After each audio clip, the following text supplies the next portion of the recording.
Hi all, it's Karen and What up? here for Karen and Blue Does another review channel, another movie review. This is another one that this one didn't watch with me. Too long. Yeah, it was interesting. Apparently this Doesn't is sound real supposed good. to be on based on a couple of books from what I remember. It's called Scary Stories to Tell in the Dark. It's an hour and 51 minutes, PG-13. It's from 2019. I don't even remember this really being out at the theater. I just remember It it wasn't. being advertised and everything, but I figured I would check it out because some of my friends on Facebook were like so excited about it. Sounds like a Goosebumps title. Yeah, well, these are old. It was older stories from what I understand because this movie takes place in 1968 in Mill Valley, Pennsylvania on Halloween. Oh, so you were born. Not quite. Oh, okay. So it's showing Stella, who's one of our main female Stella! characters. Her friends are talking to her through a walkie-talkie, trying to convince her to go out trick-or-treating. And she's like, oh, going Why did you call her on. on a phone? It was 1968. Apparently, they like to use walkie-talkies. I was going to say, didn't they have phones? Probably did, but these guys used walkie-talkies. Oh, it's a guy. It was her and her two friends, Augie and Chuck. Augie. Augie. Well, his name's Augustus or something, so he goes by Augie. All right. So Chuck is in the bathroom trying to poop and get a turd out for them to go out I know what to that's use. Well, no, he's trying to poop so he can fish a turd out of the toilets to use when they go out tonight. Okay. Um. Maybe you Anyways, want to see it. they eventually convince her to go ahead and go out to go trick or treating and everything. Then there's this other guy. I wrote his name down later. Lance. No, I don't remember. Jeff. He's at a gas station saying something about following the harvest. So then eventually cuts away to the high school jocks attacking a scarecrow on this farm, and here we find out it's one of the farms one of them lives on. Well, he's real tough. So they eventually get convince Stella to go trick or treating, and Augie's talking to Stella about how the school paper is looking for stories, and she needs to submit her stories to the paper because she's a writer. Okay. So then there's a lot of things going on at the beginning here. So All right, boring. Basically, the Get high to the good school stuff. jocks are out like bag stealing from trick or treaters, And they get mutilated. and Like scarecrows. Chuck's sister's on the date with the one jock that's doing this, and she's kind of like pissed. She's like, "I thought we were going to dinner." He goes, "Oh, how about dessert?" So there's that. Stella, Augie, and Chuck holds this bag out, and they swipe it off of him, and he's like, "Oh yes," because I guess this is something they do every year. So this is Chuck getting back at them, and it ends up at the bag of dirty underwear. Oh, I thought it was going to be the turd. Not yet. Oh. So the jocks turn around to go back after them, and Chuck takes a paper bag that has a poo on it, sets it on fire, and throws it in the car, and it lands on his sister. So she's a little pissed. And That's not cool. the jock Setting ends. on fire? Chuck didn't know his sister. This is who she was going out on with. Fire? Well, you know how people Poo's one thing, but setting it on fire, even I'm not that bad. Well, I guess these jocks are real assholes, so they're trying to get them back because it's their Really? senior year, and they won't be able to after that. But basically, they end up wrecking the car. So the jocks start chasing them, and they go into a drive-in. Well, they end up hiding out in the one guy's car that said about following the harvest. I swear I have his name written down somewhere. You don't like to write down names, do you? I try to. You don't remember. And Stella ends up hitting it off with this kid. Hitting it off. They start talking, and they're watching Night of the Living Dead at the drive-in. I was going to say something about 1968. Yeah, it was Night of the Living Dead playing it on the screen. Gee, I wonder why. Yeah, it was that. Exactly. That's why I was like, aha. Well, you know why. Yeah. So the jocks basically find them and is trying to make them get out of the car, and they're like, no, well, like the drive-in owner comes and's like, either get in your car or get out. So he basically chases them out, but the head jock's making a lot of derogatory remarks towards the one guy because he is Hispanic, calling him a wetback, a dewback, something like that. What? He's calling them a bunch of derogatory names. I think I wrote it down somewhere. Oh, So like a butthead. basically, we kind of figure out why Stella is kind of the way she is. Stella's mom left her when she was younger, and everyone in town kind of talks about it. Why don't she So, move? well, her dad doesn't want to move. Well, she should move. How old is she? So, I think she's like 15, Yeah, she can 14, move with her 15. boyfriend. So, they basically start telling this guy that, yeah, Stella's definitely not your type. Is she And hot? kind of geeky. But Yeah. anyways, they eventually leave the drive-in, and they're like, "Do you want to go to a haunted house?" And apparently, there's this house I've been to a few. that's abandoned. The Bellows, I think it was called, and The Bellows. it was abandoned in the late 19th century. So they break into the house to check it out, and they talk Probably not to about break in too there hard. was a daughter named Sarah who they never let her leave the house, Her ghost is trapped in the house. and yeah, basically. Oh, And really? basically, they say she was disowned. No one ever really saw her. But they said eventually, after a while, if people snuck by the house or into the house, they would say, convince Sarah to tell them a scary story. But then the children would never be seen again afterwards. Yeah. I heard So, scarier stories. basically, the legend is if you want to hear a story, come to the house, ask Sarah to tell you a scary story, and it will be your last story ever. So eventually Okay. they find Stella and the one guy find a secret passageway to Sarah's room, and they're exploring it, and they are calling out to Chuck and Augie, who are chasing each other through the house. This is a big house. It's a huge house. Like on Hellmite. Yeah. Cool. So Chuck at one point is hiding from Augie in a closet. Well, he opens the door at one point, and it's like restored like it would have been back in the 19th century. And then there's this old lady sitting there and this dog, and he kind of like freaks out, closes the door. Well, then Augie opens the door and scares him, and Chuck's like, "Where's the old lady? Where's the dog? What's going on?" And they're like, "Oh, you know what, whatever." So Stella eventually calls out to them and says, "Come on, you got to come see. We found Sarah's room and everything." Meanwhile, Chuck's like, "We need to get out of here." So they eventually find Sarah's book of scary stories, and Stella's looking through it. Well, then the jocks show up and end up barricading them in the room. And how did they know they were there? I don't know how they. Well, I think they followed the one guy's car that they saw to drive in. Wow, they must not have much to do. Yeah, well, it's I guess a town in the middle of nowhere, but here Chuck's sister's like, "Come on, we have to let him out," and he goes, "Fine." He opens the door, pushes her in, locks her in too. Cool. So as everyone else is trying to figure out how to get out of there, Stella starts to ask Sarah to tell her a scary story, and this black mist starts moving around the room. More mist. Yeah. So then Sarah eventually opens the door and lets them out. They leave the house, but Stella takes Sarah's book with her. Who have to review that movie? So once they get outside, though, the jocks had destroyed the other guy's car, had a bunch of derogatory names on it. I like to do derogatory stuff. Yeah, well, 68. What do you expect? I don't know. I wasn't around then. What was it like? Yeah, people weren't nice. Just like today. Yeah. Yeah, you're like 10 years old, huh? I don't know. My mom would have been like 13. So? My dad would have been 15. That's old enough. I wasn't even thought of. You probably wouldn't even thought of when you were born. Nope. All right, moving on. So Sarah basically tells them, she gets like, "Well, I have a couch in my basement at my place if you want to just stay there for the night, but just make sure you're out before my dad gets up in the morning." Sure. Right. So they eventually get back to her place, and she's talking about how she wants to be a writer, but she needs to move to the city, but she doesn't want to leave her dad behind because she takes care of her dad since her mom left. And then she eventually takes out Sarah's book later, and there's blank pages at the end, but she wipes her hand over the last story, and the ink's still wet, and it's done in red.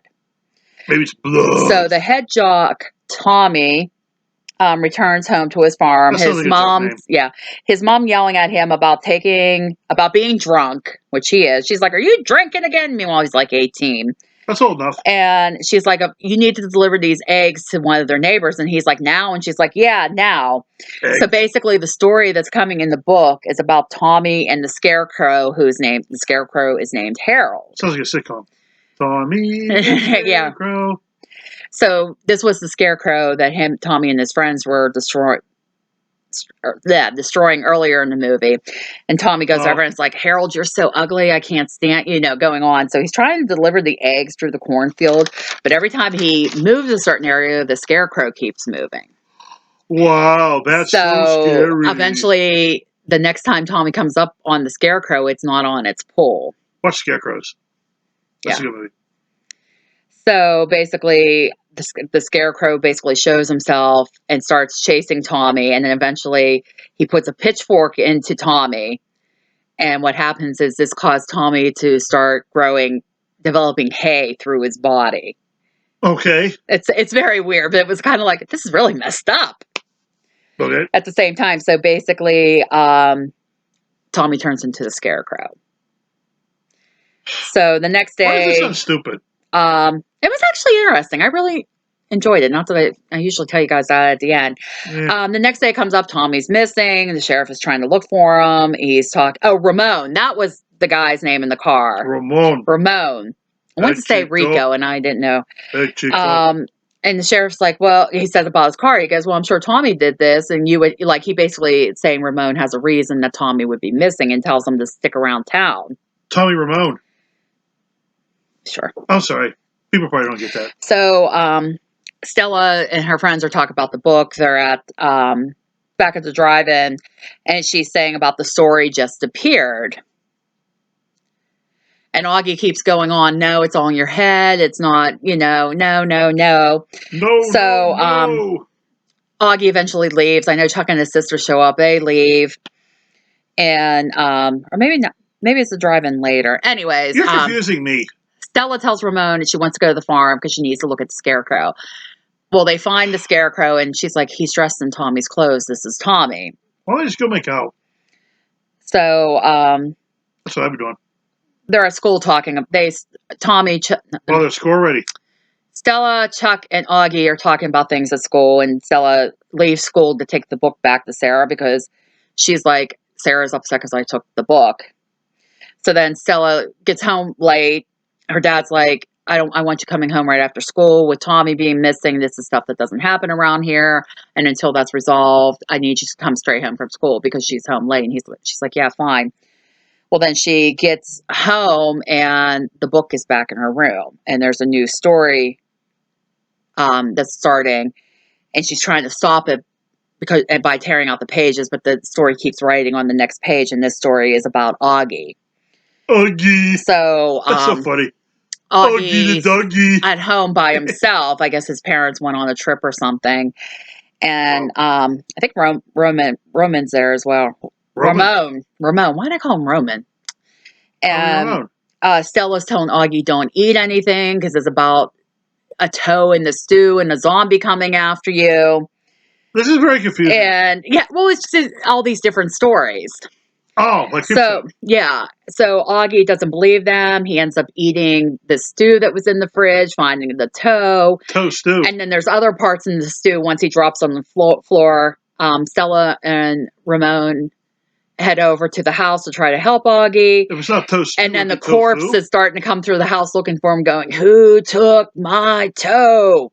I want my cake." Sorry. Yeah, I think that's why I like this, because it was reminding me of Creepshow a little bit. Just watch Creepshow. So eventually, like, he's trying to hide from the corpse. The corpse eventually finds him and he disappears. Nobody knows where he's at. Ramon and Stella arrive at the house. They find nail scratches underneath where Augie's bed was. And they're like, but where is Augie? So Stella starts to blame herself because she's saying she's caused everything bad in her life. This is when they're at the drive-in. Because Chuck and his sister Ruth show up. Ruth, a new character. Well, that's Chuck's sister.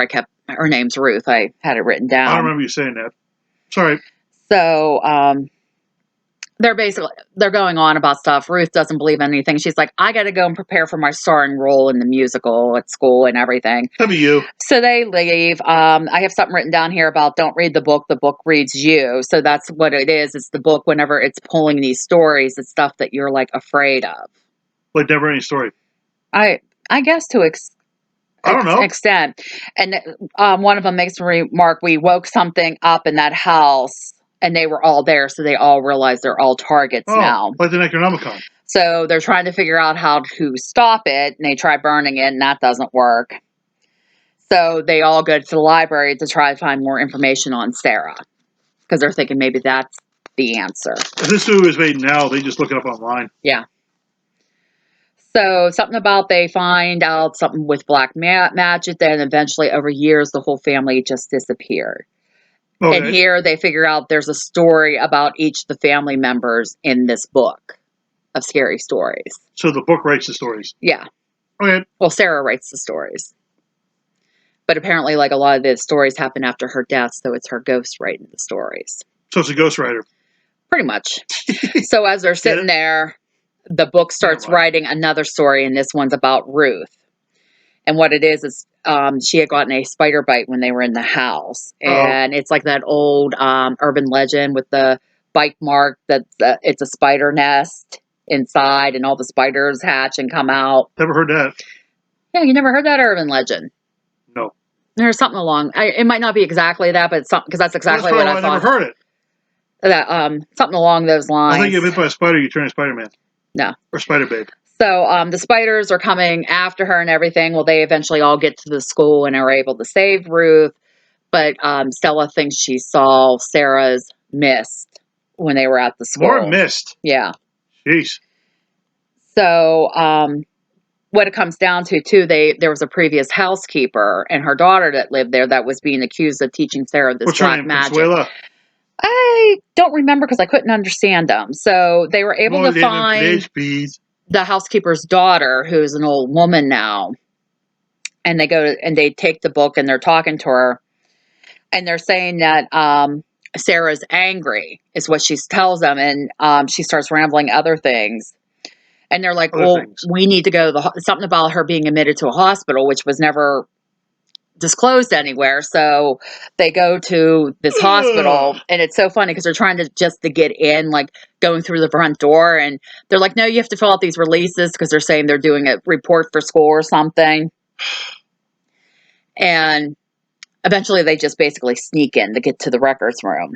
Okay. Well, here at this point, I think Chuck had been having dreams about a red room. Red room. And Chuck's like, I'm not going, because something about the medical records were in the red room area. And he goes, don't you remember red room? I'm not going. I'm staying right here. Like Shining. And Stella and Ramon are like, well, fine, just stay here. Don't get caught. So they find out it's Penhurst Hospital, which that has a lot of history behind it as well. But if this was written in 1968, Penhurst would have been still open back in the 19th century. Yeah, you would know stuff like that. So she was basically admitted by her parents. Her brother ended up being her treating psychiatrist, which nowadays would have been a big thing. Her brother treated her? Yeah. Okay. Basically, they did electric shock therapy with Sarah because they kept saying, because basically there's a truth that comes out later. But how do you do that? Electric shock. Yeah, you're getting electrocuted, basically. Wouldn't it be cruel and inhumane to people? Back then, they didn't consider it because they considered it would be helping. Okay. Basically, because Sarah found out about a truth about something that I'll go into later, and the family was accusing her, saying she was lying and everything. So they find this recording on a barrel. A barrel? And they find a machine that plays it. And yeah, this is how they recorded it back then, apparently. And we also get cutaway of Chuck. He's being chased. He gets caught. He's being chased by orderlies and tries to hide. Orderlies. Oh. People that work in the hospital. Oh. And the staff. Basically, this recording that they're listening to, it was saying because this Bellows family ran the mill, and it was the mercury in the mill that was killing the children because it was getting into the water. Then all of a sudden the voice changes and it's Sarah telling Chuck's story. So they take off to try to find Chuck. Well, Chuck ends up in this one area and the lights are all red. And he's like, oh my God, it's like everything from his dream. So basically there's this funky looking woman monster thing that's like showing up everywhere and kind of chasing Chuck. Is she hot? No. She's like this giant blob looking thing. And eventually she captures Chuck and kind of like just pushes him into her and consumes him and he's gone. So to an extent. Well, then when Chuck and Ramon arrive Ramona, there, Ramona. whatever the hell his name is, Tommy they Ramone. find his pen, but he's not there. And they're like, oh my God, Chuck's, what's going on? So eventually, where am I at? Oh, they end up getting caught then by the orderlies, and the police come and arrest her. And here's the one sheriff kind of talking to her, like, what's going on? You need to tell me the truth. Well, Stella calls her dad and says, she's very cryptic in the call. She's kind of apologizing about things. And she says, if I go missing, don't stop looking for me. And he's like, what's going on? Where are you at? Can I come help you? And she kind of hangs up. Well, here, Ugh.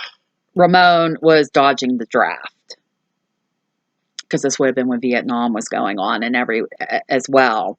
And that's why he said about following the harvest and everything, because he was trying to avoid being drafted, because his brother was drafted and ended up being killed over in Vietnam, and he didn't want the same fate.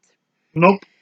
So they're trying to, Stella, it's like her father's not coming to pick her up. And the sheriff's like, well, I can take you to my place. You can stay there. And she's like, no, just leave me here. So he locks her in the other cell.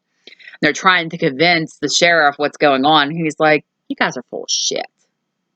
He's Yep. like, I don't believe anything coming out with everything. So he goes, well, fine, you're spending the night in store in the cell. Ugh. Well, then the book starts writing another story, and the sheriff's looking at it, and he rubs his finger over it, and Another it's Ghost Rider. and it's still wet. So basically, it comes out that this is Ramon's story. It's some campfire story that he was terrified of as a child. I can't remember. It was a weird Spanish name. And this creature starts coming down the chimney in parts, first his head and then all his Krampus. other parts. And the sheriff's standing there, and his dog's beside him, and they're all like, what the hell is going on? So the sheriff tries to kill the creature, and the creature ends up killing the sheriff. Cool. So eventually, Sarah and Ramon are able to escape, but this creature is still chasing after Ramon. So Ramon tells Stella she needs to go to the house and stop Sarah. And the only way Sarah and Stella. Yep, and the only way to stop Sarah is to tell the truth. So Stella gets to the house and starts yelling. Basically, she puts the book back. She's like, Sarah, we know the truth. You can stop doing this. You don't need to hurt anybody. And basically, at one point, it turns back to the way it was back in the 19th century, and people were walking around and everything. Well, then Ramon shows up at the house, and it's in decay, like it was at the beginning of the movie, that it's been abandoned. So basically, both their stories are going on at the same time. And what happens is the creature is still chasing Ramon, and Stella is kind of living Sarah's story. And like Ramon can hear Stella, but he can't find her. Wow. And what it was is the reason why they hospitalized Sarah is because Sarah was going around telling everybody about the mercury in the water, and that's why the children were dying. And her family knew if that truth came out, that it would destroy their, factory or what their money. Who cares if anybody dies? Yeah, who cares if kids die as long as we have money coming in? Like now. So basically, everything kind of starts to come together. Sarah shows up in front of Stella in the bedroom, and Sarah agrees to tell her story. So she starts writing Sarah's story in the book. And she goes, I promise to keep telling everybody your story. And this basically, how everything gets done. But Stella has to write the story in her blood. Because the ink's all red, so it's blood that's writing the story. Yeah. Sounds so obvious. And Sarah goes, now that I've told you your story, or Stella tells Sarah, now that I've told you your story, you can let everything go. And Sarah lets everything go. And Stella and Ramon are still alive. Yay. So we go to the end where Stella's kind of narrating about her story, winning a contest. Ramon ends up going off to war. And she promises to write him every day and everything to keep in touch. And then it ends with Stella, her dad, and Ruth driving with the book. And they're like, they don't know where Chuck and Augie are, but they're still trying to get answers. And they feel the book has answers. And that's where it ends. So, like I Okay. said, I'm pretty That's kind of sure. confusing. Yeah, I think whenever I was seeing some of this like advertised online and everything, when people were talking about this movie, it was based on the series, I think, of 3 books. I should have looked into that a little bit more.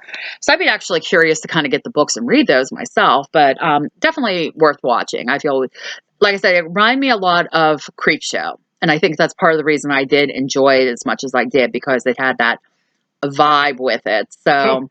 that's it for this review. Please remember to like, comment, subscribe, hit that bell icon so you know when we post new content.